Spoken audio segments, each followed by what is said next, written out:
Good morning friends. चला, सर्व इयत्ता पाचवीच्या विद्यार्थ्यांचं आजच्या आपल्या या इंग्रजीच्या तासिकेला सर्वांचं मनपूर्वक मी स्वागत करतो. I welcome all my students who are in 5th standards. Dear students, after a long gap, once again we are before each other.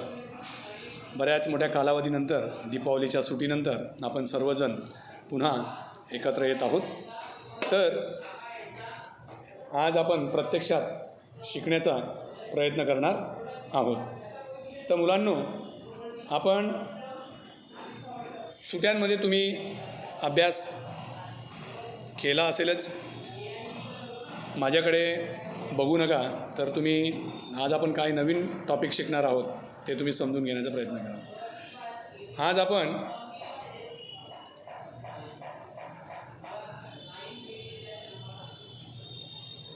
Unit 3 हे शिकणार आहोत. Page number 31. तर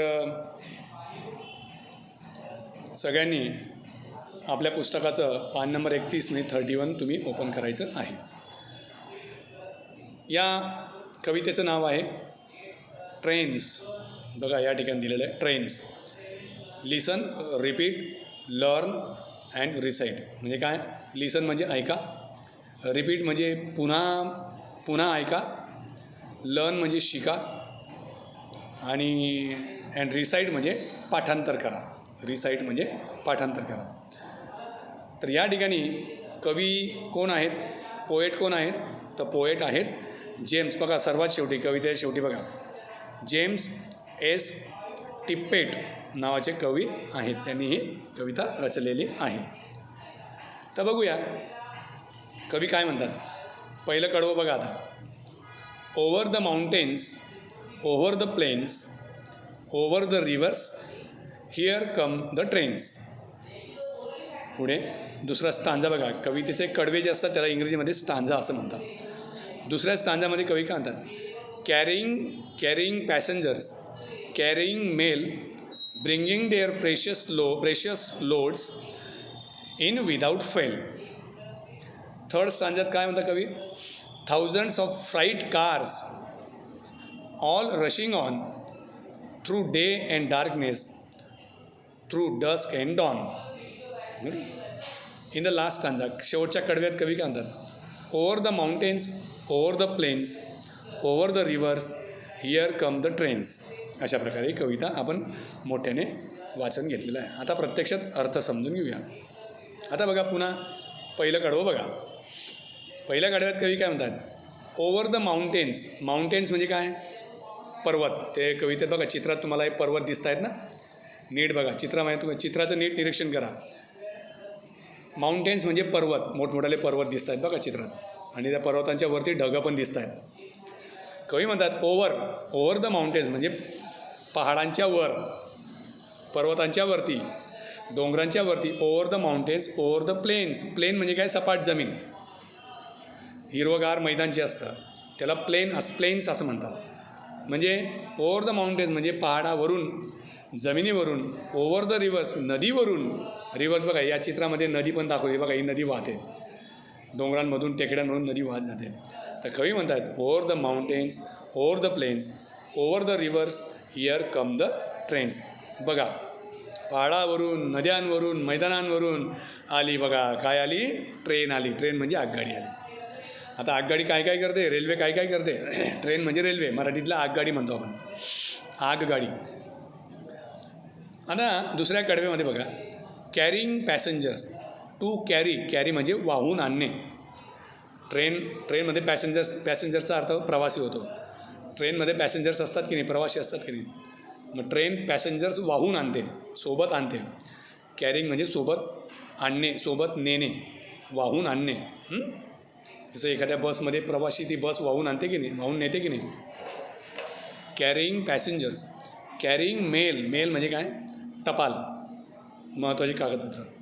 bringing their precious loads. Precious हा जो शब्द आहे दुसऱ्या कडव्याच्या तिसऱ्या ओळीमध्ये प्रेशियस हा शब्द आहे. प्रेशियस म्हणजे मौल्यवान, अतिकिमती. लोड्स म्हणजे काय? काही अतिकिमती मटेरियल असेल, साहित्य असेल. इन विदाऊट फेल म्हणजे कोणत्याही प्रकारे उशीर न करता ही जी रेल्वे आहे ही प्रवाशांना टपाल डाक जे काय असेल ते पत्र असतील ते पत्रे, मौल्यवान वस्तू, मौल्यवान साहित्य, मौल्यवान सामुग्री कोणत्याही प्रकारचा उशीर न करता, लेट न होता, फेल म्हणजे अपयशी न होता ही ट्रेन सगळं वेळेवर आणते. थर्ड स्टँजात काय म्हणतात बघा, तिसऱ्या कडव्यात कवी काय म्हणतायत. तिसऱ्या कडव्यात कवी असं म्हणतात, thousands of freight cars. Freight म्हणजे फ्राईटचा अर्थ होतो भाडे.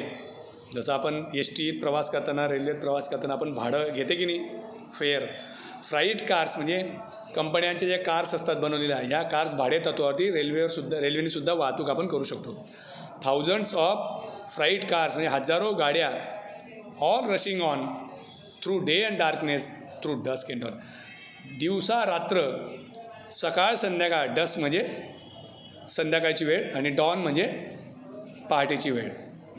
Morning, in the early morning, त्याला डॉन असं म्हणतात, पहाटेची वेळ. आणि डस्क म्हणजे संध्याकाळची वेळ. म्हणजे ही रेल्वे अशा प्रकारचं माल वाहतूक रेल्वे पण असते.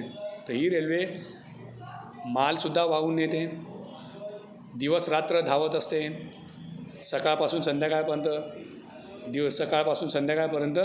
आणि दिवसापासून तर रात्रीपर्यंत कंटिन्युअस धावत असते, अशी ही ट्रेन असते. आणि शेवटच्या कडव्यात कवी काय म्हणतात, over the mountains, over the plains, over the rivers, here come the trains. बघा, पहाडावरून, मैदानांवरून, नद्यांवरून ही रेल्वे धावत असते. बघा आली ट्रेन.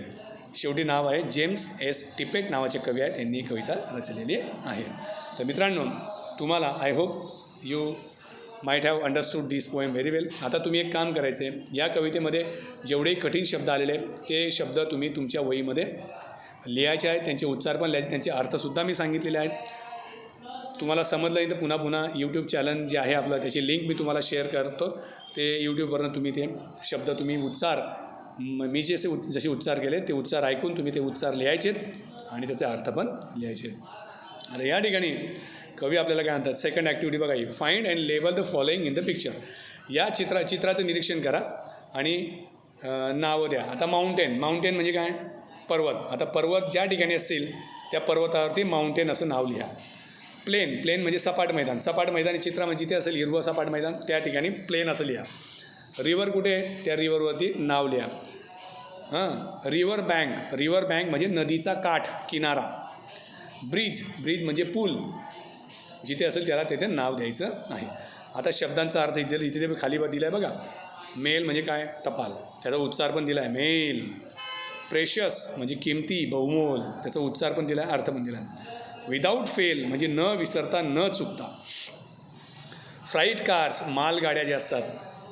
डस्क म्हणजे सायंकाळ, दिवे लावण्याची वेळ असते ना, आपण दिवा लावतो संध्याकाळी, म्हणजे अंधार पण नाही उजेड पण नाही अशी वेळ. डॉन म्हणजे पहाट, उषा काल असं म्हणतात त्याला. तर अशा प्रकारे कठीण शब्दांचे अर्थ पण दिलेले आहेत, उच्चार पण दिले आहेत. ते तुम्ही तुमच्या वहीमध्ये लिहायचे आहेत. ते उच्चार तुम्ही पाठ करायचे आहेत आणि त्याचा अर्थसुद्धा लक्षात ठेवायचा आहे, जेणेकरून तुम्हाला पुढच्या वर्षी वाचताना त्रास होणार नाही. तर मित्रांनो, आज आपण एक कविता शिकलेलो आहोत. पुढच्या तासाला आपण पुढचा भाग शिकणार आहेत. तोपर्यंत आपण पुढच्या तासाला आपल्याला काय शिकायला मिळतं ते आपण पुढच्या तासाला पाहणार आहोत. आपण इथे थांबूया. Till then, good bye.